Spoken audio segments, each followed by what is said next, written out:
Hukum sudah ada, lebih ringan. Cuman kita melihat harus ada dampak jerahnya, efek jerahnya harus dibuktikan. Dan kita menguji ini undang-undang yang baru, KUHP yang baru dijalankan. Karena kenapa? Karena saya sampaikan sampai saat ini, saya apresiasi kepada pemerintah yang saat ini memimpin Bapak Prabowo, dan saya mengapresiasi kepada Polri yang luar biasa masuk kasus agama, penistaan agama yang terjadi di era pemerintahan ini baru cepat diproses.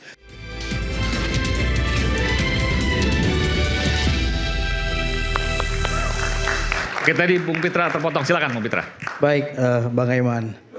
Saya ingin sampaikan bahwasannya tadi saudara Ahmad Kojinuddin terlalu naif, karena kita lihat di beberapa podcast dan lain-lainnya perdebatan dia selalu berbawa ayat dan dia selalu mengatasnamakan agama dan berceramah. Saya tadi tidak sebut nama-nama Anda loh. Saya tadi tidak sebut nama-nama Anda. Saya menilai Anda terlalu naif. Ketika ada yang membela agama Islam, Anda sangat keberatan sekali terhadap materi. Ya, itu jadi begini Bang Aiman. Saya teringat pepatah daripada Buya Hamka, ulama karismatik ya Indonesia, mengatakan, jika diam agamamu dihina, gantilah bajumu dengan kain kapan. Itu kata beliau. Jadi hari ini kita berterima kasih nih kepada Bang Nopel Bang Mukmin yang telah istiqomah konsisten membela agama. Artinya apa? Yang dibahas Panji ini adalah rukun Islam kedua, mengenai sholat. Kan begitu? Jadi kalau dia berbicara konteks kinerja pemerintah, berbicara terkait dengan presiden, wakil presiden, menteri, dan kabinet Indonesia Maju hari ini, no problem. Karena itu kinerja. Tapi dia masuk kepada ranah kepercayaan umat beragama di Indonesia. Jangan jadikan bahan ya agama ini sebagai candaan, lelucon, dan bahan untuk ditertawakan. Nggak layak. Dan dia juga nggak mengerti. Dia bicara terkait dengan sholat safar. Sholat safar itu adalah sholat sunnah. Dan itu nggak berjamaah dilakukan. Ngerti nggak dia? Dan itu pribadi orang. Dan sholat safar setahu saya orang yang ingin melakukan bepergian. Dan bukan di pesawat. Gitu loh. Jadi jangan dia membuat-buat cerita yang mau lukai hati orang banyak.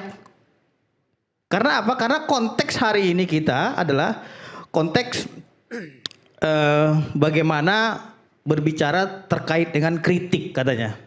Jadi ngerti nggak yang dikatakan antara kritik dan penghinaan dan penistaan? Ada 3 ruang yang harus dibedakan di dalam konteks kritik, penghinaan, dan penistaan. Kritik itu adalah evaluasi objektif berdasarkan data, ya, dengan nilai untuk membangun, memberikan solusi. Nah, dari konten daripada si botak ini, ya, saya melihat dia ini 2 jam 30 menit, ya, saya menonton penuh dari Netflix. Bang Aiman tahu nggak? Tapi jangan fisik dong. Ya memang dia botak. Fakta. saya bilang kritik itu adalah evaluasi data berdasarkan fakta. Datanya kan dia botak. Ya kan? Kasih solusi ya, pakai sampo apa nanti? Jadi ya tunggu dulu. Ini kita satu tim atau kita mau debat ini? Kasih solusi pakai sampo apa dia biar nggak botak? Makanya kata Firdaus, mereka ini seperti manusia purba, pura-pura bahagia. Ciri-cirinya salah satunya suka teriak-teriak, suka baku hantam, baku pukul, menghina orang, ya, menjustifikasi Jokowi. Nah, ini pura-pura bahagia tadi, purba. Jadi Bang Aiman, siapa yang purba? Mereka yang purba siapa? Yang suka teriak-teriak. Dari tadi siapa yang teriak-teriak? Jadi saya sangat miris sekali ya, makanya saya bilang, saya sangat sedih sekali ketika agama ataupun sholat ya dijadikan bahan olok-olokan dan tertawaan. Tapi saya lihat ini si Panji ini ya, karena tadi dibilang gak usah sebut data kan gitu. Kalau saya bilang botak, memang dia botak, gak ada masalah. Jadi si Panji ini saya lihat dia hanya mengundang orang-orang tertentu saja. Coba Anda lihat di situ, perhatikan. Ada nggak di situ diundang wakil presiden? Karena kan dia merosting seseorang. Ada nggak? Orang-orang tertentu masih siapa nih? Ada Anies Baswedan di situ. Oke, Anies. Terus? Dan Anies sangat tertawa bahagia sekali menikmati olok-olokan itu. Artinya dia menikmati itu gitu loh. Kita lihat senyumannya. Senyuman penuh pesona dan menggoda. Oke, sebentar, saya potong sebentar. Ya. Bung Semi, Ya. nanti boleh. Ini saya cukup tergelitik dengan kritik dan solusi ya. Karena sebenarnya Panji ini kan seniman. Ya, dia harusnya memang seniman itu areanya deskonstruksi. Ya. Dekonstruksi. Iya, dekonstruksi. Ketika kritik itu konstruksi. Oke. Nah, kita menunjuk Dekonstruksi maksudnya iya, dibelejeti. iya, kita dibelejeti. Ini loh masalah Indonesia. Oke. Ini loh masalah Dibuka kepolisian. semua. Ini loh masalah wakil presiden kita. Ini loh masalah penggunaan pajak kita. Iya, tapi Anda menghancurkan hati umat beragama. Enggak, gini yang ngomong solusi dulu ya, oke. Lalu dituntut untuk memberikan solusi. Solusi itu ya bukan di panggung lah. Setelah di panggung, misalnya nih, kan polisi sedang melakukan reformasi kepolisian. Ya diundanglah wakil seniman dari bagian dari board itu. Kita seniman juga bisa memberikan solusi, tapi ya bukan di panggung. Panggung itu tempatnya deskonstruksi. Gitu loh. Yes, tapi Anda tidak Jadi, bisa membedakan pernyataan yang antara kritikan, penghinaan dan penistaan. Nah, harusnya Anda bisa bedakan karena itu memang karet, Pak. Ada ranah Bos, hukum di kalau situ. menyampaikan sesuatu Gitu jangan loh. sepotong-sepotong. Solusi sama kritikan itu harus satu paket, Bos. Iya satu paket, Gitu loh. tapi Kalau ya nggak nungguin mungkin di panggung lah. rame kayak begini, Anda Bos. bisa Gimana? bedakan. Itu namanya bukan Ya. stand up comedy, nantinya ceramah. Jadi Ya. Bang Aiman saya Enggak lah. lanjutkan ya. Baik. Saya lanjutkan. Boleh, Bang Aiman. boleh dalam- saya. Oke, biar nanti. Iya, nih ntar dulu komika ya. Di dalam opening daripada mensrea tersebut, tahu nggak openingnya apa? Hah? Kata-kata alat vital, Bang. Saya udah ada rekamannya semua. Iya, iya. Jadi kata alat vital orang laki-laki. Enggak, maksudnya kaitan ke penodaan agama atau penistaan? Ya artinya dia mencampurkan kata-kata kotor dengan agama. Kan jauh. Lah, abang, maksudnya kalau dia saya boleh di bicara kata-kata dia ini, ada kata-kata dia Di nih. menit kesekian kan nggak ada kaitannya. Ada kata anjing lagi kan gitu. Jangan sebut. Ya itu makanya tadi, makanya kalau boleh kasar kan gitu. Tapi oke lah, saya nggak akan bicara itu. Nggak, maksud saya nggak ada kaitannya. Kalau seandainya dirangkaikan dalam satu kalimat, iya. Agama itu tidak boleh dihubungkan ataupun disandingkan dengan perkataan kotor. Agama itu suci dan sakral. Ya, jangan ada openingnya yang yang kata-kata alat vital, Oke. tiba-tiba dia bahas agama dan sholat di situ. Jadi nggak boleh disandingkan itu karena itu kepercayaan orang. Nah, jadi ini Bang Aiman, kenapa di dalam undang-undang kita itu dalam satu forum maksudnya. ya, kenapa ya?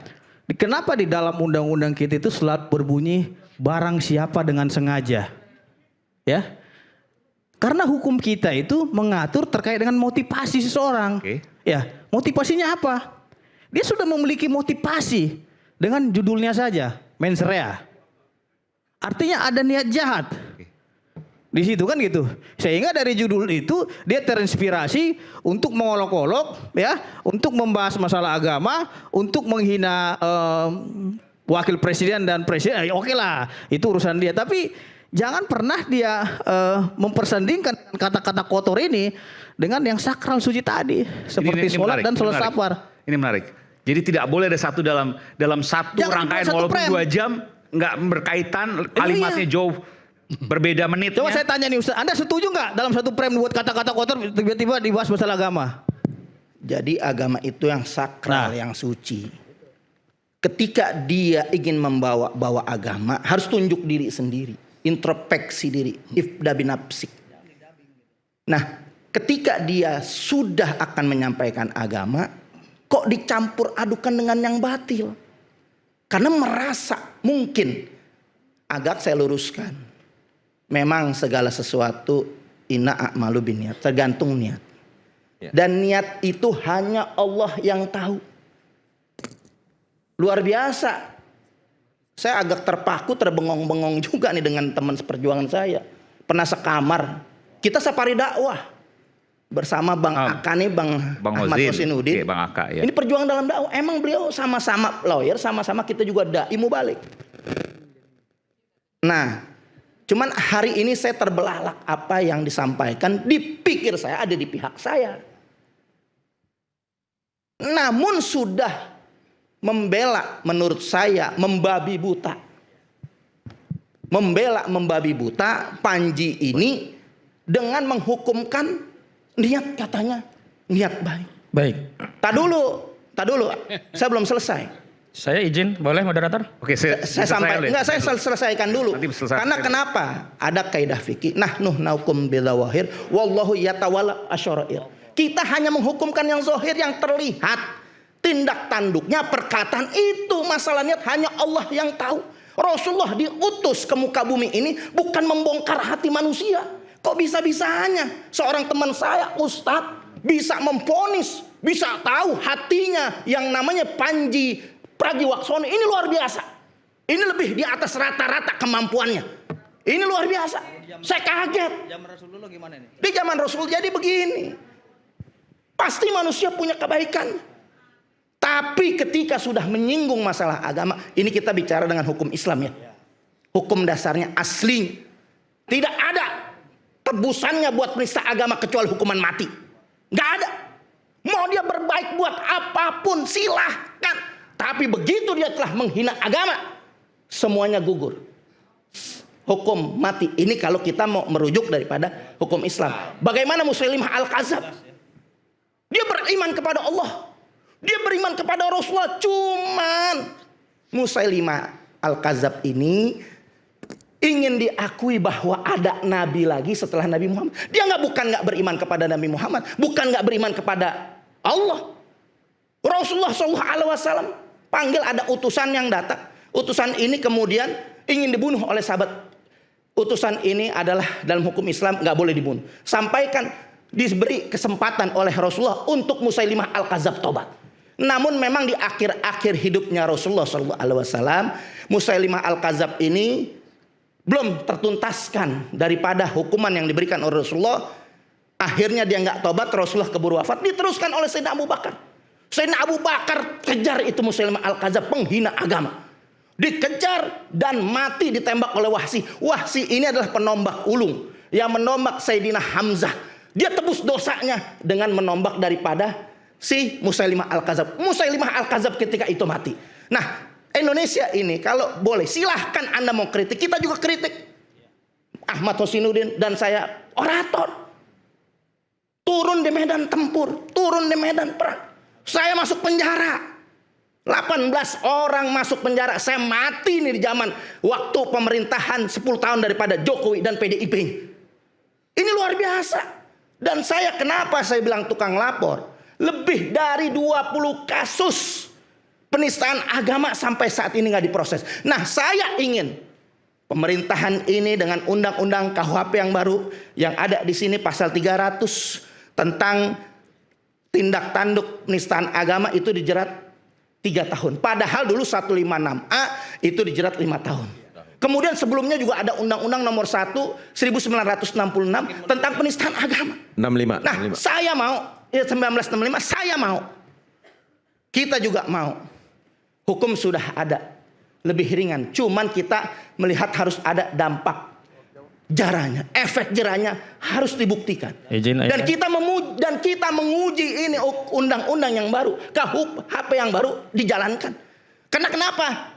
Karena saya sampaikan sampai saat ini, saya apresiasi kepada pemerintah yang saat ini memimpin Bapak Prabowo, dan saya mengapresiasi kepada Polri yang luar biasa masuk kasus agama, penistaan agama yang terjadi di era pemerintahan ini baru cepat diproses. Saya lapor hari Senin kemarin. Kemudian 3 hari atau 4 hari berikutnya itu Panji dipanggil untuk nanti diminta keterangan oleh polisi. Belum tahu. Belum tahu karena kan. Tapi dalam waktu dekat. Dalam waktu dekat. Karena kita semua dipanggil. Ya. Saya sebagai pelapor yang lapor-lapor yang pelapor sudah diminta keterangan. Artinya kasus ini jalan ya? Klarifikasi, kasus terus jalan. Oke, baik. Saya kaget, seminggu kejadian ini sesudah dipanggil. Wah, ini luar biasa. Cepat banget. Karena kenapa? Saya justru ingin agar jangan negara ini dibuat gaduh. Kalau negara ini didiamkan, nggak hadir dalam penistaan agama, terjadi kegaduhan di mana-mana. Jangan salahkan Ade Armando ketika akan digebugin oleh massa karena nggak tuntas penistaan agama di zaman ketika itu, saudara. Takbir. Oke ya, baik. Saya sebenarnya tadi sudah menyampaikan legal standing posisi saya terkait sholat itu. Saya ingatkan kepada seluruh komika, baik Panji atau yang lainnya, tidak boleh ibadah agama tertentu, baik sholat maupun ke gereja dan yang lainnya dijadikan materi candaan. Itu standing point saya sudah jelas. Artinya bukan berarti saya permisif terhadap tindakan itu. Tetapi apakah penyelesaiannya selalu harus dengan pidana, itu soal yang lain. Makanya tadi saya awali dengan al-ahkam al-khamsah. Kedua, kalau saya bicara nahkumu bi'ad-dawahir, memang dohirnya itu acara komika dan Panji sudah mengklarifikasi, saya itu hanya mengkritik kalau untuk urusan solusi yang lainnya. Nah, terkait sikap batin Panji, saya tadi bicara tentang mesra dalam konteks bukan hukum Islam, dalam hukum biasa. Karena apa? Niat itu bisa ada dengan sadar kepastian, sadar kemungkinan, karena itu tujuan, makanya ada dolus, ada kulpa dan seterusnya begitu. Bahwa yang disampaikan Bung Novel tadi kalau niat hanya Allah yang tahu, iya benar, itu tidak salah, saya tidak membantah soal itu. Tapi soal penegakan hukum, dugaan penistaan agama, bagaimana membaca mens rea itu dari kausalitas yang terindra.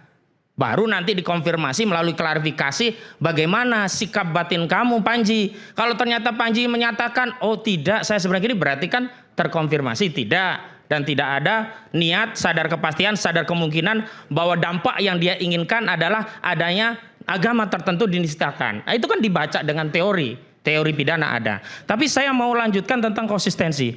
Mohon maaf kalau kita baca lanjutannya itu kan tentang ormas-ormas yang menerima tambang, menerima konsesi, kemudian alhamdulillah rezeki anak soleh. Nah kalau konsistensi sebenarnya orang-orang yang hari ini melapor saat itu ketika ormas ini mendapatkan tambang harusnya juga menegakkan Islam. Kenapa? Dalam tafsir saya, setiap penelantaran syariat Islam itu adalah penistaan agama Islam. Dan dalam konteks pengelolaan tambang dengan basis liberalisme di mana oligarki dengan kekuatan modalnya boleh mengelola tambang dan kaya raya dari tambang, itu bertentangan dengan Islam, menistakan Islam. Karena dalam Islam jelas al-muslimuna asyuraka'u fi salasi. Di ayat yang di nas yang lain, hadis yang lain, an-nasu asyuraka'u fi salasi fil ma' wal nar. Kaum muslimin atau bahkan manusia itu berserikat pada 3 hal. Air, padang gembalaan, dan api. Api dimaksud adalah sumber energi. Dahulu para ulama menafsirkan energi itu adalah kayu bakar. Hari ini termasuk batu bara. Sehingga nggak boleh ada batu bara dikuasai individu, korporasi, termasuk ormas. Kenapa? Karena manfaatnya nanti akan hanya menguntungkan korporasi, individu, atau ormas. Lalu bagaimana Islam mengaturnya? Ini harus dikelola negara. Manfaatnya balik ke APBN dan digunakan untuk melayani semua rakyat. Rakyat itu apa? Ada rakyat Muslim di sana, ada rakyat non Muslim di sana, ada rakyat NU di sana, ada rakyat Muhammadiyah di sana, ada FPI di sana, ada Bung Novel, ada saya. Jadi nikmat tambang itu dikembalikan kepada rakyat selaku pemilik dan negara hanya wakil selaku pengelola. Hari ini kan tidak. Makanya ketika ormas dikasih tambang, dia nanti akan bungkam. Ulama-ulama di ormas itu tidak berani lagi menyampaikan hadis, menyampaikan ayat bahwa pengelolaan tambang ini keliru. Hari ini apa bagian rakyat atas ulamanya ditunjuk, Ya? Karena kita tersinggung saya kasih sebagai contoh. 3 pilar Saya tidak contoh. pernah Ya. akan bisa dibungkam oleh Saya kekuasaan. contoh di antara misalnya di PIK 2. Di PIK 2 resiko apapun, darah, penjara, dan saya kasih contoh di PIK 2 itu ada rampasan jangan dipukul tanah. rata, jangan dipukul rata. Ulama-ulama banyak bersikap. Sebentar, saya Ulama tadi banyak tidak yang memotong bagus. Anda. Ya, Saya lanjutkan dulu. Misalnya kalau mau contoh di PIK 2, ketika terjadi perampas tanah yang didefinisikan mengambil tanah dari pemiliknya tanpa keridoan, baik tanpa membayar harga atau harga Nggak usah setengahnya. ngomong PIK 2, Dan udah di langsung situ aja bicara terjadi masalah itu. apa? Ada legitimasi Ada dari kaitannya PIK 2. ulama yang menyatakan bahwa yang terjadi di PIK 2 ihyaul mawat, menghidupkan tanah mati. Coba. Di mana ada tanah mati di PIK 2? Ulama ini Said Akil Sirot saya saya mau nanya sebut. sama Ahmad Khojinuddin. Bukannya membela rakyat korban di PIK 2, malah Saya mau nanya sama Ahmad dalil Khojinuddin. untuk melegitimasi Ahmad kezaliman Khojinuddin. terhadap rakyat PIK 2. Untuk PIK 2 bukan Anda yang hadir, kita Saya juga mau kembalikan hadir. lagi. Kita hadir. Nah, sekarang jangan mengklaim yang bahwa yang Anda berbahaya. hanya bela rakyat. Nggak Anda usah juga bela rakyat. adalah Tapi permasalahan Tadi bicara tambang, kritis sekarang lari ke agama PIK 2.